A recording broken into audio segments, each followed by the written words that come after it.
장길사는 이름 없는 민초들이 피와 눈물로 엮어낸 역사 속을 관통하는 한 인간이자 한 시대의 상징인 인물을 따라가는 장대한 서사이다. 이 소설은 단지 도적 장길산의 활약을 그리는 영웅담이 아니다. 오히려 억압된 시대에 태어나 온몸으로 저항했던 민중의 삶을 집약한 한 인물의 파란만장한 생애를 따라가며 조선 후기에 부패한 양반 권력과 썩은 관료제를 고발하고 그 속에서 숨쉬며 피 흘리던 수많은 이들의 이름 없는 서사를 담아낸다. 어린 시절 어머니를 잃고 떠돌이 노릇을 하며 자라난 장길사는 그 자체로 하층민의 삶과 굴욕을 온몸으로 체험한 인물이었다. 그는 어릴 때부터 남다른 기계를 품고 있었고 주먹보다는 말과 눈빛, 심지어 침묵으로도 상대를 굴복시킬 수 있는 강단 있는 인물로 그려진다. 굶주림과 싸우며 떠도는 삶, 억울한 죽음을 당한 백성들, 제 목숨도 부지하지 못한 어린아이들, 그리고 땀 흘려 농사지은 곡식을 부세로 빼앗기던 늙은이들. 그런 풍경 속에서 장길사는 단순한 도둑이 아니라 백성의 울분을 대신 품고 행동하는 자로 태어난다. 강도도 아니요, 의적도 아닌 백성 편에 선 사람이라는 가장 단순하고도 명확한 위치에서 그는 자신의 사명을 스스로 만들어간다. 그의 여정에는 수많은 인간 군상들이 교차한다. 도망노비, 유랑광대, 타락한 선비, 거짓 종교인, 목숨을 담보로 진실을 말하는 지식인, 그리고 백성보다 더한 배신자들까지. 이들이 장길산과 부딪히며 혹은 함께하며 만들어내는 그 거대한 인간의 물결은 곧 조선 후기 민중사의 한 단면이 된다. 장길사는 곳곳에서 봉기의 불씨를 일으키지만 그것이 단지 정치적 대의로만 비춰지지 않는다. 그는 명확한 이념보다 더 큰 인간에 대한 연민과 분노, 사랑과 애정으로 움직인다. 그래서 그의 행동은 논리가 아닌 본능처럼 보이기도 하고 영웅이라기보다는 인간 그 자체로 독자에게 다가온다. 장길사는 늘 도망치고 있지만 그 도망은 비겁한 도피가 아니라 다음을 준비하기 위한 침묵이며 기다림이었다.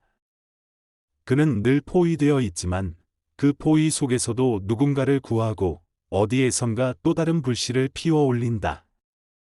끝내 체포되지 않고 사라져버리는 장길산의 결말은 그의 생애가 단지 한 사람의 것이 아니라는 민중 모두의 목소리였다는 상징적 의미를 남긴다. 그는 역사의 이름으로 박제된 존재가 아니라 오늘날까지도 산천과 골짜기, 사람들의 입에서 입으로 전해지는 살아있는 이야기로 남는다. 장길사는 그렇게 하나의 서사로 출발했지만 곧 다수의 이름 없는 목소리를 담은 장대한 민중의 노래가 된다. 장길사는 한국 문학사에서 보기 드문 민중 중심의 역사 서사문학으로 단지 한 영웅의 전기를 다룬 것이 아니라 이름 없는 자들의 삶과 죽음, 저항과 희망을 그린 거대한 민중 서사시이다. 이 소설은 영웅을 우상화하지 않으며 장길산이라는 한 인물을 통해 오히려 민중이라는 거대한 몸체를 세상 밖으로 끌어낸다. 이 소설의 강점은 문학이 단지 아름다운 문장이나 감성적인 줄거리를 넘어 삶의 진실을 전하는 도구가 되어야 한다는 작가 황석영의 뚜렷한 의지를 문장 하나하나에 녹여낸다는 데 있다. 장길사는 무거운 현실의 무게를 고스란히 지고 간다. 역사 속에서 억눌리고 지워진 자들의 목소리를 되살리는 과정은 결코 쉽지 않다. 그러나 작가는 그 무거움을 피하지 않고 정면으로 마주한다. 그리고 그 속에서 가장 중요한 키워드는 사람이다. 양반과 노비, 선비와 광대, 스님과 도둑, 모두가 이 소설 속에서는 하나의 인간으로 등장한다. 누군가는 악의 상징으로, 누군가는 정의의 얼굴로 그려지지만 그 모든 인물은 사회적 제도와 권력 구조 속에서 각자의 삶을 꾸려나가는 존재들이며 그만큼 입체적이고도 복합적이다. 특히 장길산이라는 인물은 단지 폭력으로 억압을 뚫는 영웅이 아니다. 그는 언제나 상황을 숙고하고 백성의 삶을 우선하며 무엇보다 함께 살아가는 길을 고민하는 지도자형 인물로 그려진다. 그는 언제나 혼자가 아니며 그의 곁에는 수많은 이름 없는 이들이 함께 있다. 이 인물들은 조선 후기의 부패한 체제와 억압적 사회 구조의 희생자이자 증언자들이다. 그들은 쓰러지고 죽지만 그 죽음은 허망하지 않다. 그것은 역사라는 강물에 작지만 선명한 물결을 남기며 오늘을 살아가는 우리에게 무엇을 위해 살아가야 하는가라는 질문을 던진다. 장길산이 지금도 유의미한 이유는 바로 그 질문에 있다. 우리가 오늘날에도 여전히 억압과 불평등, 사회적 모순 앞에 놓여 있다면 장길산의 이야기는 과거가 아닌 현재의 이야기로 다가온다. 황석영은 이 작품을 통해 소설이 감당할 수 있는 역사적 책임과 문학적 양심의 무게를 우리 앞에 놓는다. 그는 민중이 역사의 주체임을 문학적으로 증명하고자 한다. 소설 곳곳에 배치된 민담과 설화, 민요적 표현은 단지 장식적 요소가 아니라 민중의 언어와 사고, 감정과 세계관을 적극적으로 반영하는 장치로 작동한다. 장길산은 그런 면에서 민족 서사 문학의 정수라고 할 수 있다. 작가는 한 시대를 고발하면서도 그것을 단지 비판에 머물지 않고 다시 살아갈 수 있는 동력으로 전환하려는 문학적 시도를 멈추지 않는다. 그것은 단지 체제 비판이 아니라 궁극적으로 인간에 대한 신뢰, 가능성에 대한 믿음에서 비롯된 것이다. 이 작품은 또한 저항의 미학을 문학적으로 승화한 보기 드문 사례다. 저항은 단지 물력 충돌이나 정치적 이념의 투쟁이 아니라 살아남기 위해 오늘을 견디는 삶 자체이기도 하다. 장길산과 그의 동료들이 보여주는 매 순간의 선택, 희생, 연대는 그 자체로 아름답고 숭고한 저항의 기록이다. 독자는 이 소설을 통해 무기력하지 않기 위한 몸짓, 희망을 놓지 않기 위한 버팀을 발견하게 된다. 그것이야말로 장길산이 오랫동안 사랑받고 오늘날까지도 많은 독자에게 감동을 주는 이유다. 이 책은 결국 소설 속에서만 존재하는 세계가 아니라 우리의 현실과 호흡하며 그 맥을 함께하는 문학의 살아있는 얼굴로 남는다. 장길산을 읽는다는 것은 단지 과거의 이야기를 접하는 것이 아니다. 그것은 지금의 자신을 되돌아보는 일이며 앞으로의 방향을 가늠해보는 일이기도 하다.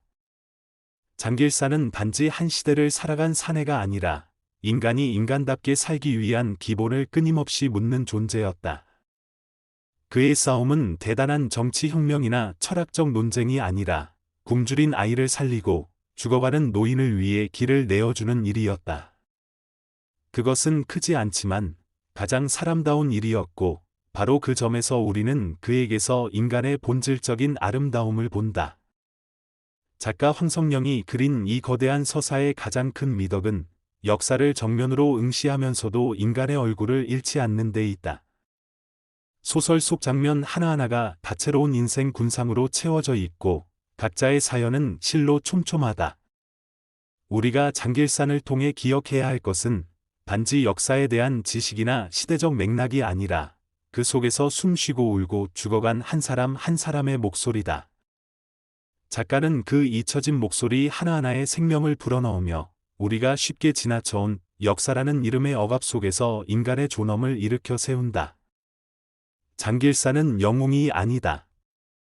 그는 흠없는 지도자나 전능한 존재가 아니라 오히려 수많은 실수와 회의, 갈등을 겪는 사람이다. 하지만 그 모든 경험 속에서도 그는 늘 백성의 편에 서려 했고 자신을 낮추며 모두의 아픔을 품으려 했다. 그래서 그의 모습은 점점 신화가 아닌 현실 속 인간으로 우리 곁에 다가온다. 그의 여정은 곧 삶의 여정이었고 도망은 좌절이 아닌 생존의 방식이었다. 그렇게 장길산은 민중의 삶을 정면으로 바라보는 문학적 실천이 되었고 고통의 서사를 기념비가 아닌 살아 숨쉬는 현재의 언어로 기록한 유일한 목소리가 되었다. 이 작품의 진정한 감동은 민중의 삶을 드러내는 방식에서 온다. 단지 고통을 묘사하는 것이 아니라 그 속에 담긴 연대와 웃음, 기지와 지혜까지 모두 담아낸다.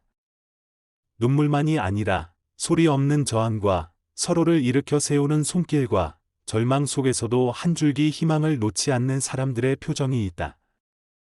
황석영은 이 모든 얼굴을 시선 하나하나로, 문장 하나하나로 섬세하게 끌어올린다.